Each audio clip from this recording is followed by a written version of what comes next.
Olá, boa tarde. Meu nome é Luciana Amaro Pedro, sou advogada e a minha especialidade é em Direito do Trabalho. Hoje nós estamos aqui para apresentar o curso de Gestão Afirmativa e Diversidade. O tema que nós abordaremos na aula hoje vai ser diversidade, comportamento em situações críticas, casos situacionais. Eu trouxe um caso para nós conversarmos a respeito hoje e exemplificar a vocês. Nós temos um caso de discriminação por raça e discriminação por gênero.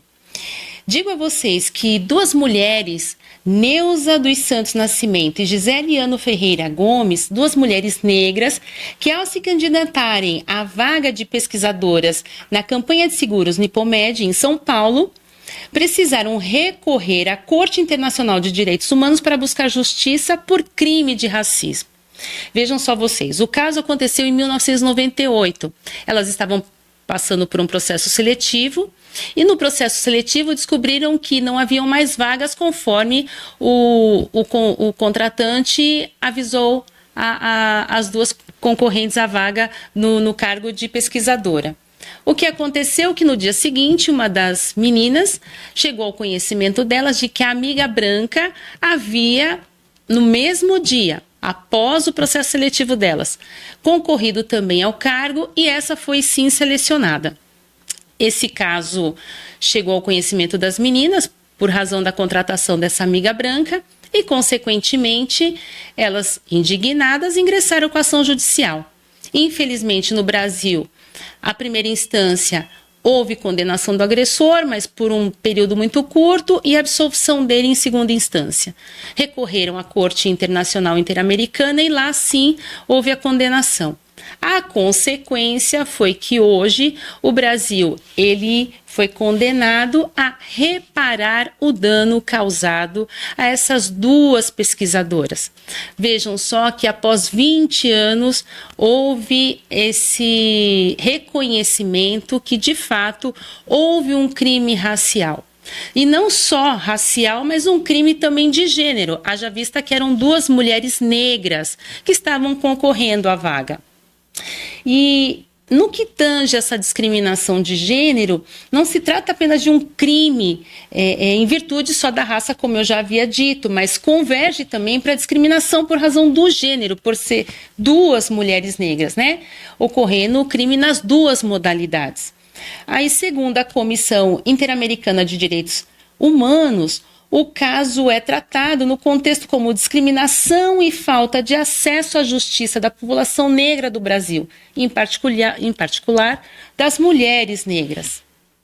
Os dados do mercado de trabalho apontam que, segundo pesquisa realizada até pela Etios, o perfil social, racial e de gênero das 1.100 maiores empresas do Brasil e suas ações afirmativas de 2023 a 2024, apenas 3,4% das mulheres negras ocupam cargos de executivos, sendo que desses 3,4%, apenas 53,7% em postos de estágio. Vejam que as ações afirmativas, elas existem. No entanto, existem metodologias que burlam as políticas de inclusão e de diversidade. E é isso que nós precisamos estarmos muito atentos, fiscalizando, porque a norma, ela existe. No entanto, ela não é cumprida em sua íntegra, razão pela qual nós precisamos estar atentos na fiscalização, para que cumpra-se o número de cotas para as mulheres, para os negros, para a população LGBT, para os povos originários. E isso precisa ser não só cumprido, mas que mais representatividade existam nos cargos de direção. Não só a direção, mas nos cargos políticos, porque, afinal de contas, nós precisamos de representatividade, porque só através da representatividade é que nós vamos conseguir tornar leis muito mais justas e equânimes. Isso é o mais importante.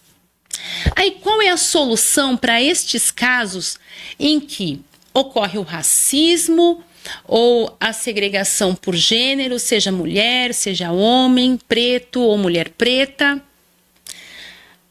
o que nós encontramos aqui é uma metodologia de judicializar, de fato, essa questão.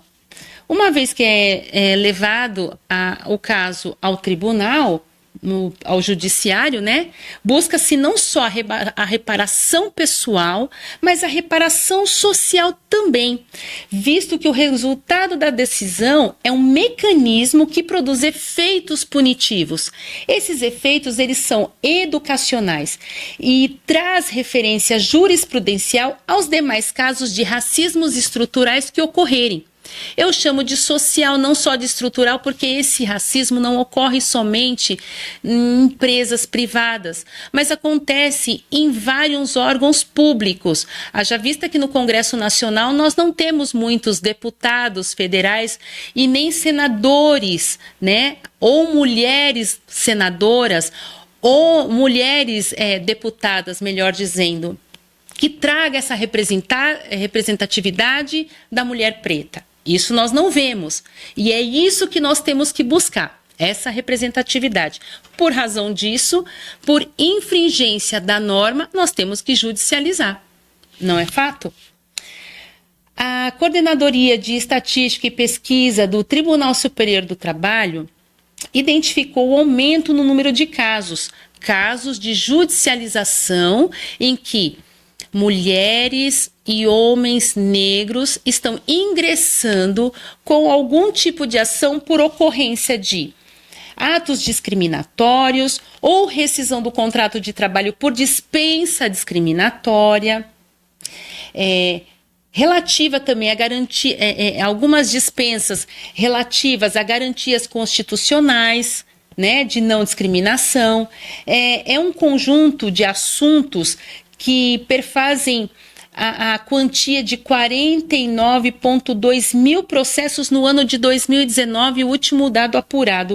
Até maio de 2020 já eram 31 mil ações.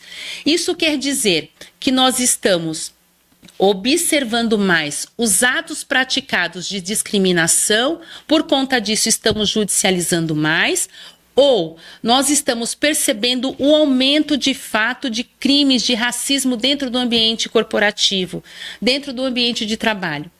É isso que nós precisamos mensurar.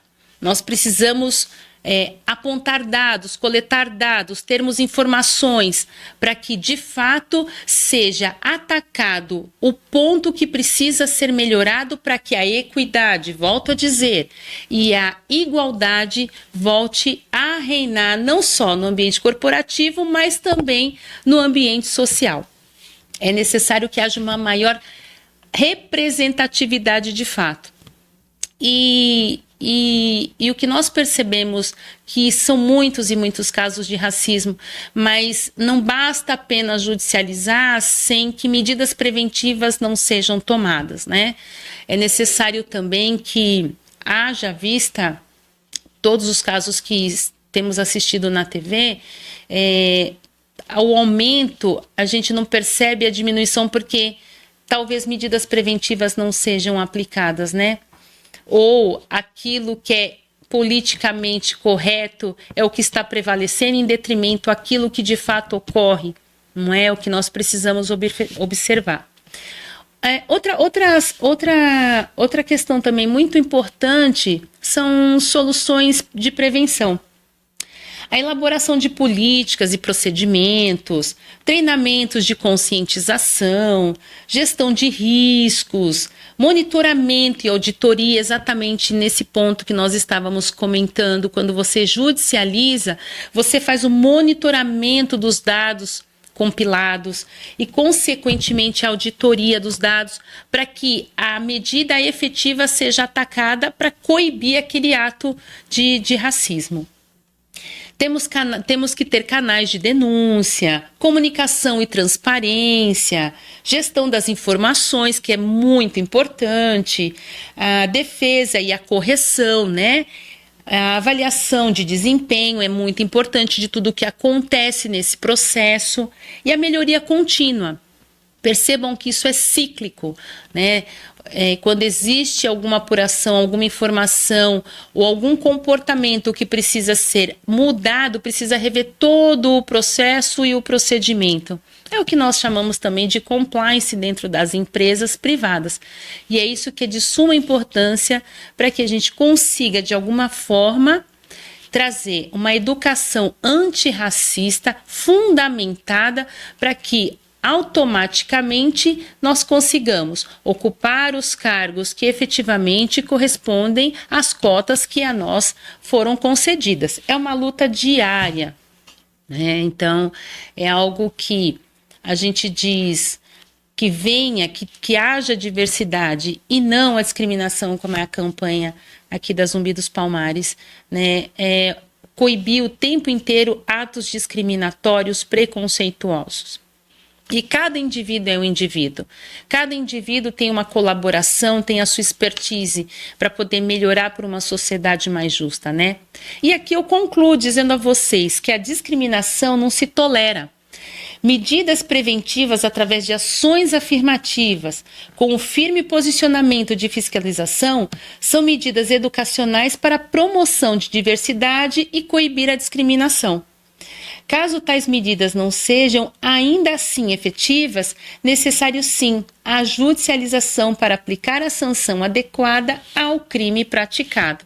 Não se deve deixar um crime impune e tampouco deixar à mercê da sorte aquele que é competente e capaz de ocupar o cargo ao qual ele está designado. E eu quero aqui encerrar com uma frase que é muito emblemática, que é da nossa ex-primeira-dama dos Estados Unidos, Michelle Obama. O sucesso não tem a ver com quanto dinheiro você ganha, mas com a diferença que você faz na vida de outra pessoa.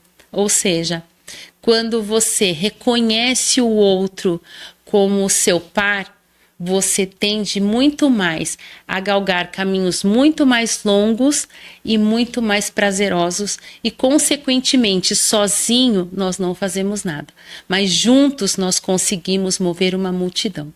E assim eu agradeço a minha participação.